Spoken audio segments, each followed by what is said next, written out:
How to become money wise. This is a really important topic and one that I feel needs to be preached on a lot more than it is in the public arena, because regardless if you're earning $20,000 a year or $300,000 a year, we all need to learn how to manage our money wisely. So it's not about the income level, it's about what we're doing with it, and whether we've had wealthy parents or poor parents. I've seen so many people that still cannot manage their money well at all.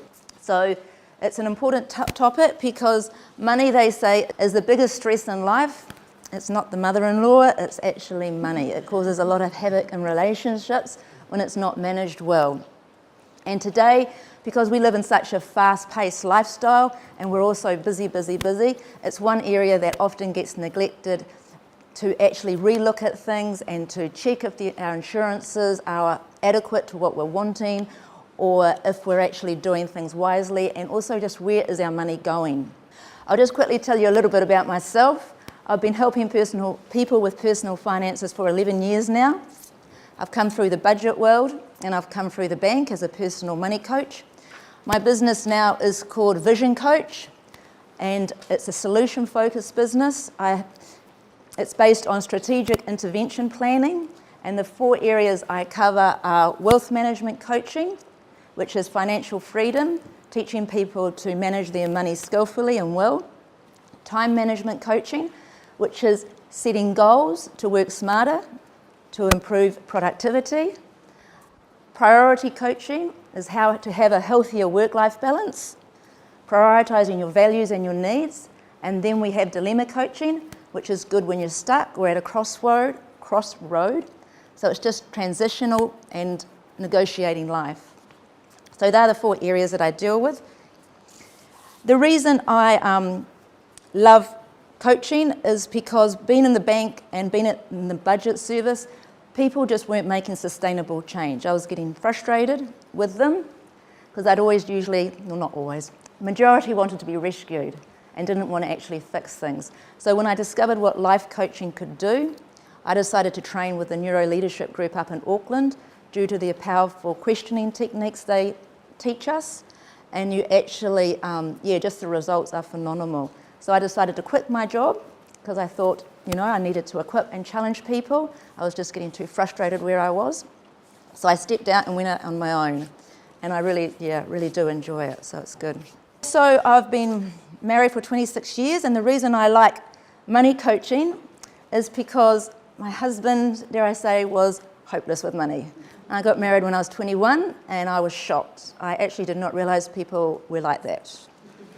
And I was naturally always good with money, so I do know the stresses that money can have on relationships. For the first 5 years was a bit havoc. I would be trying to save and he'd be spending, and he didn't know where it went. It was not good.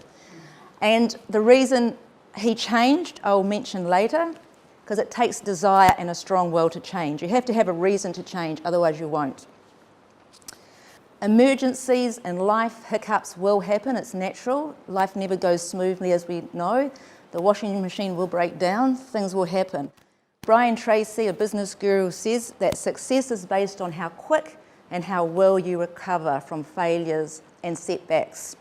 So keep that in mind. Even though your goal is up here and you've got a budget and you're going through life and your aim's here, you might hit a setback and you're going this way for a while. That's okay, don't freak out, because you don't throw the goal out. You leave the goal there, and as soon as you can, you go back up the mountain again to the goal.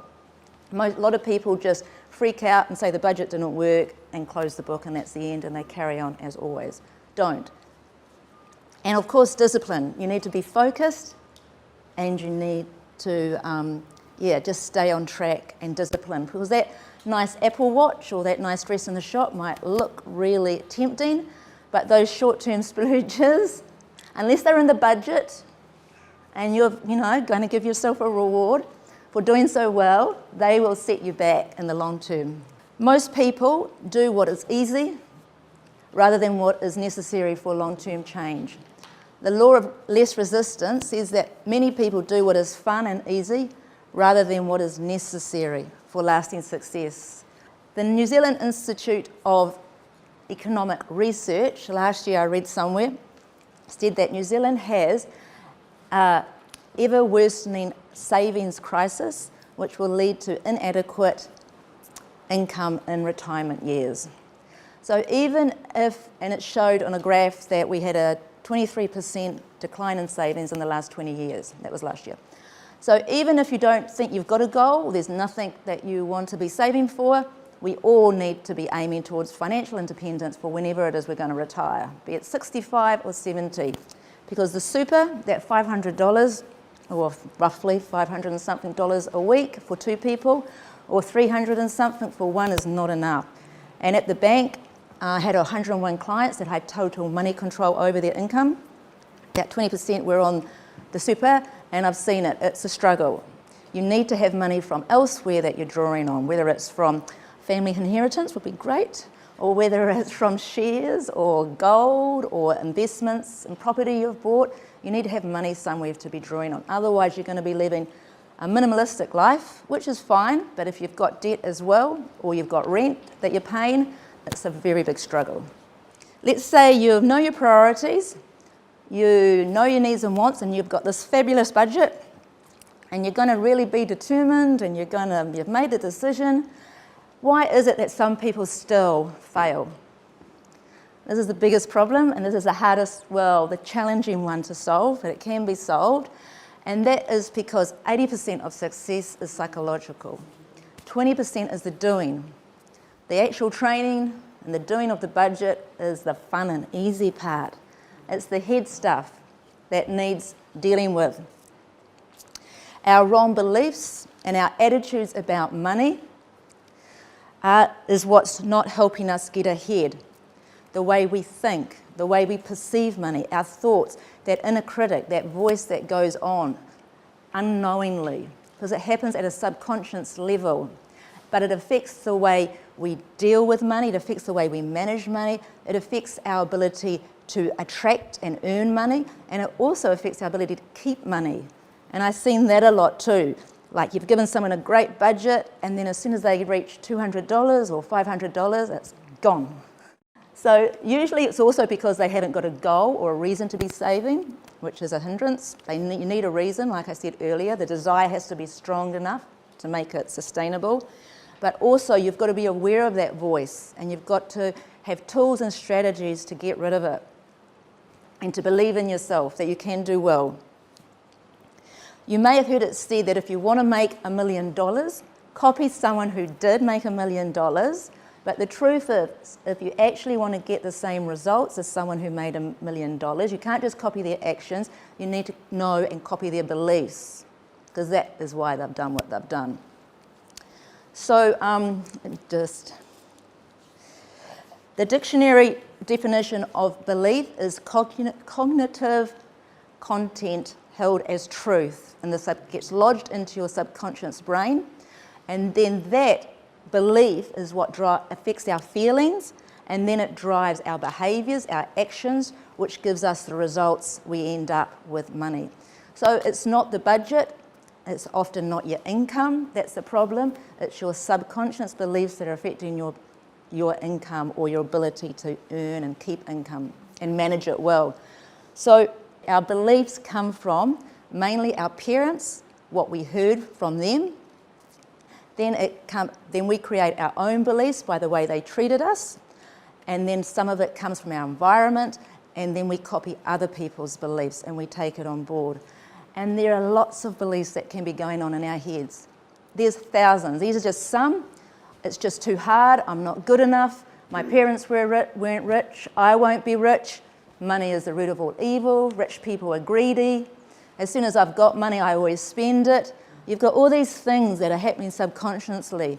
And until you actually recognize and start taking note, daily start recognizing when you're doing things, what you're thinking, then you can eliminate it. Because whether you think you can or you can't, you're right. Argue your limitations, and sure enough, they're going to be yours. Then you've got, as a man thinketh, so he is. There's lots of them, and it's because it's so true. People who have become millionaires, or people who have learnt to manage their money well, and they came from dysfunctional families, they've come from humble beginnings, and they've had to work on these things, because these things would have been affecting them. It's like Tony Robbins, Oprah Winfrey, Bill Gates, Brian Tracy, and there's many more. So if they can do it, then we can do it. And they had a big enough reason why they wanted to change.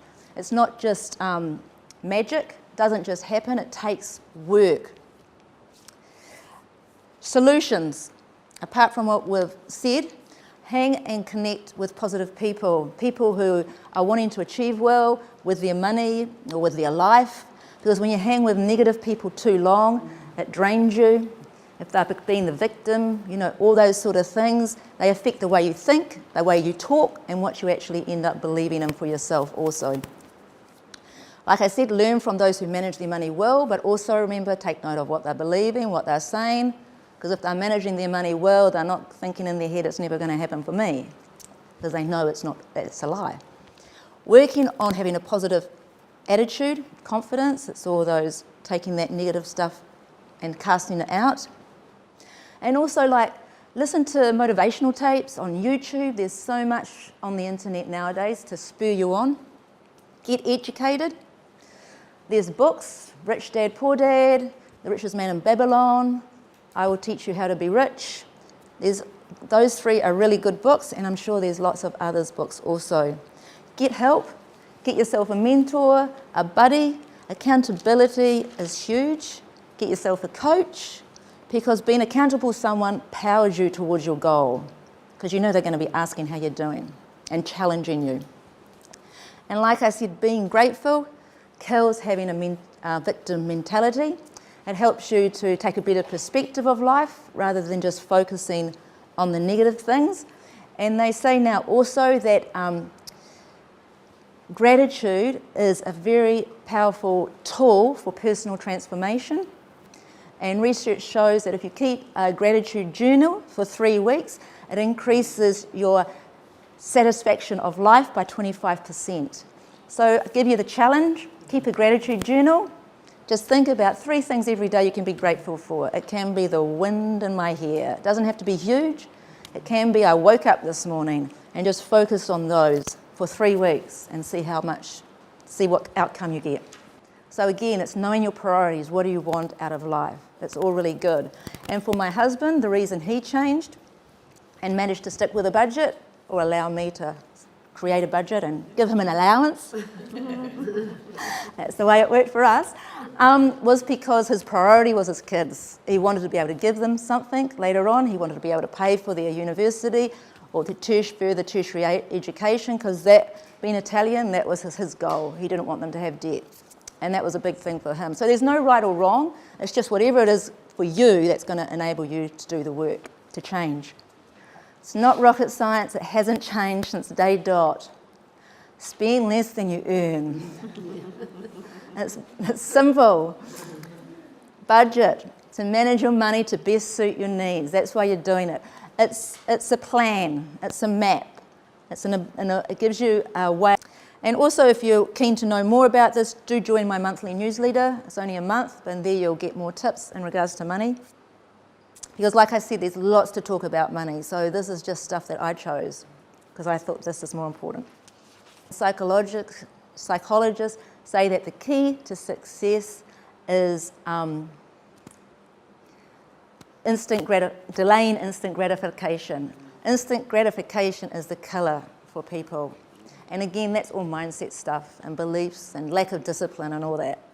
So basically, I hope I did what I said I intended to do. I've given you information in those areas of the do's and the dares and the ditch. The ditch is the important one.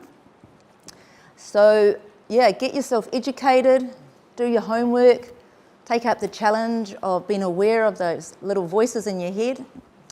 And if I've helped hundreds of people with their finances, so if you think you should be doing better or that you could be doing better, and you think what I've said today is going to be too hard for you to tackle on your own, then I'd love to help. I do offer a 30-minute free consultation just so that you can see what I could do and I can see if I can help, basically, and we go from there.